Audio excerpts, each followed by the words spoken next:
Gaza വെടിനിർത്തൽ വലിയ ആശ്വാസം നൽകുന്ന തീരുമാനമായിരുന്നു. മാസങ്ങൾ നീണ്ട കൂട്ടക്കുരുതിക്ക് താൽക്കാലിക വിരാമമാകുകയും ചെയ്തു.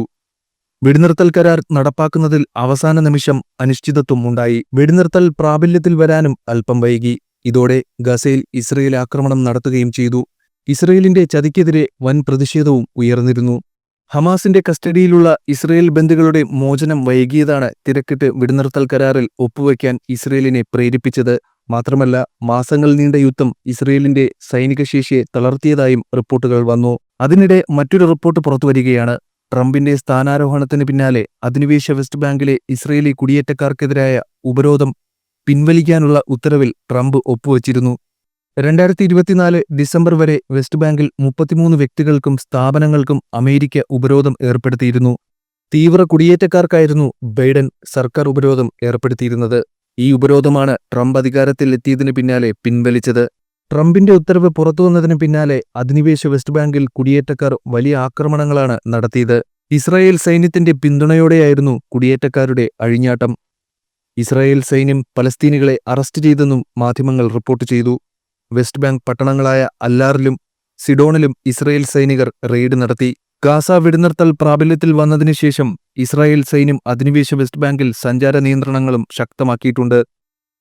അധിനിവേശ വെസ്റ്റ് ബാങ്കിലെ ഇസ്രയേലി കുടിയേറ്റക്കാർക്കെതിരായ US ഉപരോധം ട്രംപ് പിൻവലിച്ചതിനെ മുൻ ഇസ്രയേലി മന്ത്രിമാരായ ഇറ്റാമർ ബെൻഗിവിറും ബെസാലെൽ സ്മോട്രിച്ചും സ്വാഗതം ചെയ്തിട്ടുണ്ട്. ഉപരോധം പിൻവലിക്കാനുള്ള US പ്രസിഡന്റിന്റെ തീരുമാനം ചരിത്രപരമെന്നാണ് ബെൻഗിവിർ വിശേഷിപ്പിച്ചത്. എന്നാൽ ട്രംപിന്റെ നടപടിക്കെതിരെ ഹമാസ് രംഗത്ത് വന്നിട്ടുണ്ട്.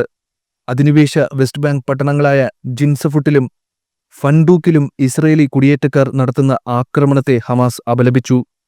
അക്രമത്തെ ചെറുക്കുമെന്നും ഹമാസ് അറിയിച്ചു.